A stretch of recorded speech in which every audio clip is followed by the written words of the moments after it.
Hey, you sometimes, or right now, have no motivation to work on your project? Although you are passionate about what you do? Of course, I feel the same sometimes, but I learned how to overcome this feeling in the last, I would say, 10 years. And here is how I am able to motivate myself like anytime 1909 games. Hey, welcome to 1909 games. My name is Jan, and today I want to tell you how I am able to motivate myself even if things are not the way I would like them to be. I have a family, I have a job, full-time job, not in design, but okay. And I make games, and I'm still motivated, and time is really rare. You can tell when you have a job, a family, and so on. Time is not what you have a lot of.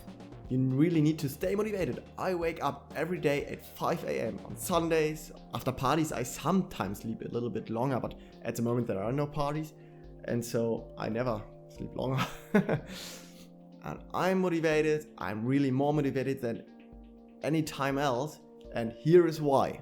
I stopped thinking too big, and that keeps me motivated. Why? In my case, I want to make games. That is the base of everything for me.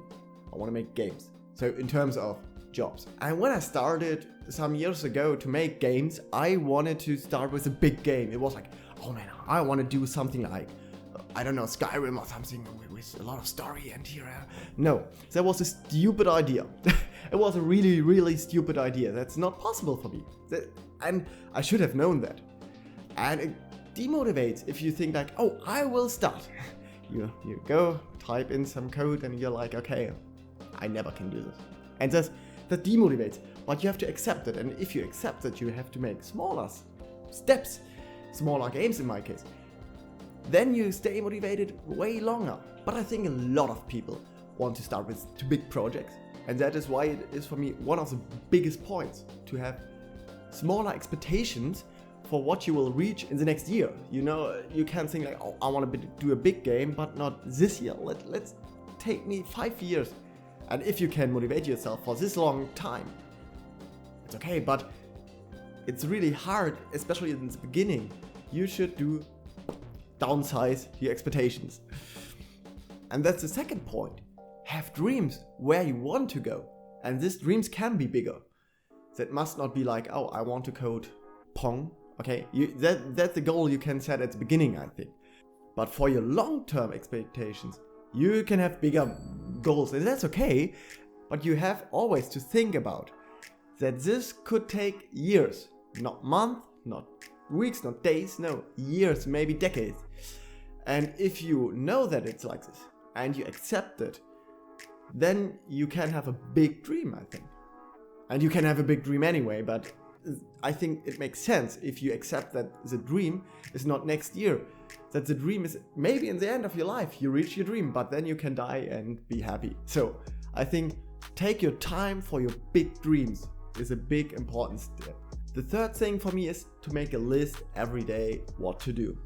And even if it takes some times in the morning to do this list, and I do it with pen and paper, so it takes some time, it is really worth it for me because you have little steps. Make really, really little steps and just check mark them. Because if you do that, every time it feels like you achieved something, and that keeps you motivated.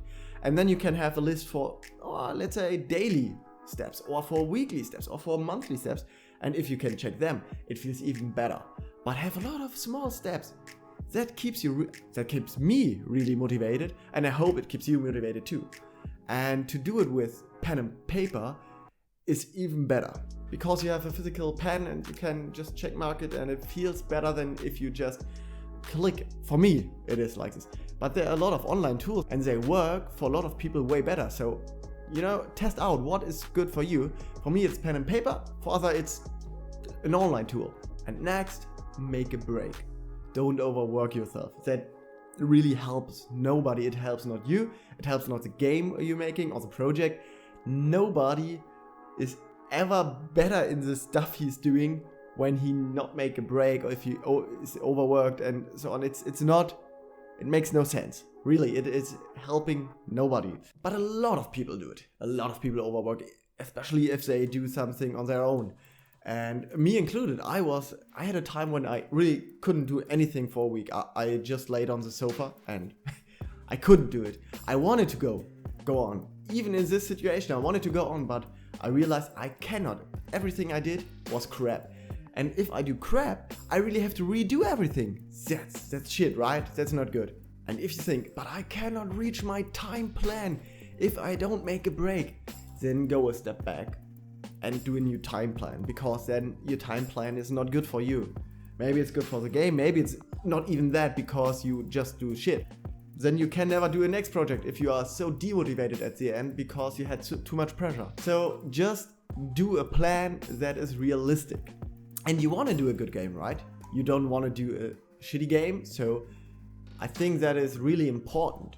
And if you want to rush through a game like, okay, just time counts. Okay, then just do that much pressure on you. But I have done it with one project and it was okay, to be honest. But it was not good. I felt bad afterwards. I couldn't work for a while, and so it's not good to have much pressure. For me, the fifth point is to make a game jam in between your big project. You have to be careful with it, but let me tell you. Let's say you have a project. You're working on it for a couple of months and you really need to do something else because you feel like it. You feel like, oh, I really want to do something new. I don't know. Do a game jam. It is for a weekend, maybe for a whole week, and you do it something else. You get your head free of your other project without making a real break. You are learning a lot at this time, so it's a good opportunity to learn. And you get a free head. It's even better. But you have to be careful. If you afterwards think like, oh man, this game maybe is better than my long-term project I'm doing right now, maybe I should go on with the other project, with my game jam project. But if you start with that, you never will finish your project, because then you have this project and think about, oh, maybe I have an idea, maybe that is better. So you should finish your big project afterward. And that is something I have seen with a few people, not especially at game design, but if you start something new, you never go back to your old thing, but you have to then. And for me, it's motivating, but you have to be careful because a lot of people are not motivated afterwards. So be careful with that. And that is for me, personally, point 6. And the most important step to keep motivated. Finish your project. Make a small project, but finish it, you know? Don't go and say like, oh, I have a big project and I will finish it in 5 years for your first project. That's not realistic. Think before you start a project, like, how big is it? Then cut away a lot of parts until you have half of it. Then it's maybe realistic. And if you have the half, you know, and you are really new to game dev or whatever you do, take just the half and just do a quarter of everything, or maybe less, but finish it. And then the next project, put a little bit back from the pie, you know, put a little bit back, make a little bit bigger. And if you think like, oh, that was too big, just go back. You know, you don't have anything to lose if you don't have to support a family with that. And for me, it's really helpful to have a job next to making games. I think I'm really more motivated, even if I'm working like crazy. I really have not a lot of free time, but I have to have time for my family and so on. So it's really a hard time at the moment, for the last years, to be honest. But that's okay. I'm still motivated, and more than ever. You know, that's great. And I think that is because of steps I told before. I hope I could help you with staying motivated or get motivated. And if you liked this video, please subscribe to my channel, because I will make more of this kind of videos, because I want to help people to be motivated. You can expect a lot of new videos in the next month, I would say. I try to make a video every week. And I have a devlog for my game I'm currently making, Virus Online. You can see it anywhere, I don't know, anywhere here. And it would help me a lot if you would like this video and look the next video. I see you latest next week, maybe this week. Maybe I can do 2 videos a week. I tried, but I think one is better. So, until next time, bye!